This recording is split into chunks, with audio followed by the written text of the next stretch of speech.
see this game out. Thank you. Just give it, give it. Well done, baby. Have us do something.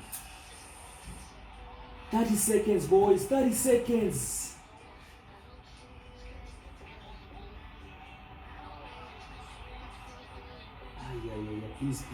Please, defense.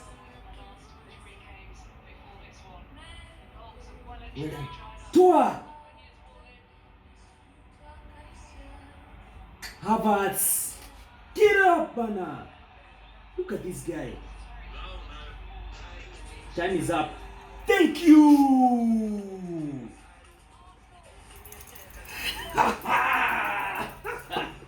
Hey! Hey, what's going on, everybody? This is Don from Kenya Goodness TV, and I'm basically back with another video. So it's 2:30 a.m. in the morning. This one I'm basically shooting a match reaction. Now is actually when I'm getting to the house. Got an email, got a call, had to rush to work and basically see if we can sort things out. Yeah, so basically, unfortunately, sorry, I wasn't able to stream the game again, but I promise next time we'll stream the game. Yeah, so this is basically my match reaction to the game. Sorry, guys, I'm a bit worn out. But this is basically my match reaction to the game. First things first, the most important thing is that we won the game. Quite an interesting game to watch. I was watching the game while working. Yeah, it was really interesting game. I think for a moment actually, for the first I think 60 minutes, part of me was like, okay, this is just going to be one of those long days in office, one of those long days whereby we're just going to yeah capitulate and just lose the game. But the red card that Lewis Kelly got was more of like a blessing in this case. We'll talk about Michael Oliver in a second, yeah. We'll talk about this comeback in a second. But the red card that Lewis Kelly got was more of like a blessing in this case because we immediately got the red card. That is when I felt like we really turned up. And today, by the way, I want to basically big up Mikel Arteta specifically for this game and to really big him up. And let me just say this: as fans, me part of being the fans are usually very critical of Mikel Arteta. But let me just say this: the truth is this: the guy has been able to keep us where we are. We're basically third in the Champions League. We're second in the Premier League, despite the fact of actually having so many injuries. Bukayo Saka is injured. Up front, man, our forwards, our attack is completely blunt. We're more like a toothless dog. Bukayo Saka is out with an injury. Gabriel Jesus is out with an injury. Ben White was out with an injury. He recently came back in the team. Ethan Murray had an injury. We've had a pile of injuries, yeah. But this one I'm actually saying big up Mikel Arteta, big up Mikel Arteta on this.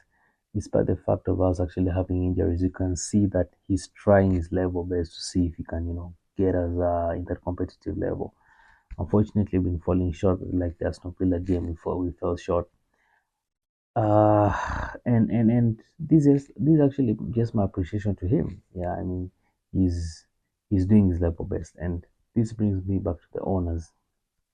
I'll give you an example. If you look at Man City, some of it's we as fans, yeah, the things that the owners just need to get us excited. I'll give you an example of Man City. They've been having a shit season. You all can see that. But the owners, all they needed to do was just sign players and sell them early. That shows the fans like, okay, you guys actually care about the whole thing. And that is basically going to get fans calm. It's now 1 week to the end of the January transfer window. Nothing is happening yet. I've been watching AFTV transfer daily, watching all this Fabrizio Romano. There's just so many things going on, the rumors, links, and whatnot, but nobody is coming in at the moment. And it's only 1 week. So, like, listen, man, this ownership, what you guys want, show us some form of ambition, show that you care. Uh, let's say it goes, man. It's 1 week, but listen, from the history of the Conquest, I won't be surprised if these games don't sign anybody. I won't be surprised at all. So, like, the manager is trying his level best, but I feel like the ownership is really letting him down. Of course, by the Mikel Arteta usually has things wrong at times, But for this specifically, especially after that Bukayo Saka injury, the management not signing a player thus far just shows that these guys are complacent. These guys have zero ambition. If they sign a player by the before the end of the January transfer window, fair play, fair enough. But if they don't sign anybody, I won't be surprised. Typical Cronkies, mean as fuck. Yeah. So listen, you guys sort things out. Show some sense of ambition. Now let's talk about Michael Oliver, and let's talk about the referee. Very good refereeing, Michael Oliver. Very good refereeing. So consistent. Uh, you've been doing that for the longest time, but that's when you've been doing that, and it's really annoying by the way that this is happening. The guy nearly cost us 3 points. If you look at the Lewis Kelly, I mean, just where is the professionalism? Yeah, how can that be a straight red card? The best thing you'd have actually done is basically go to the VR and have a conversation with them. At least show some sense of this is supposed to be the best premier referee in the Premier League. I mean, what are we doing here? Yeah. And the thing is this, I know right now in the more of like the banter era and people are not supposed to be, the people actually get like even me talking about these guys actually going to come up and tell me that listen, don't complain about the referees because it affects everybody. That's the thing, it affects everybody. It's not supposed to be happening. Let's say football. Forget about being an Arsenal fan, forget about being a City fan, a Liverpool fan. Let's talk about the football. Why would somebody destroy such a beautiful game? It's only, but the thing is this, it's not only us. I've seen some stupid refereeing decision go against Liverpool, Chelsea, and whatnot. And specifically with Michael Oliver, you can clearly see he has an agenda. I'll give you the Wolves player was actually sent off.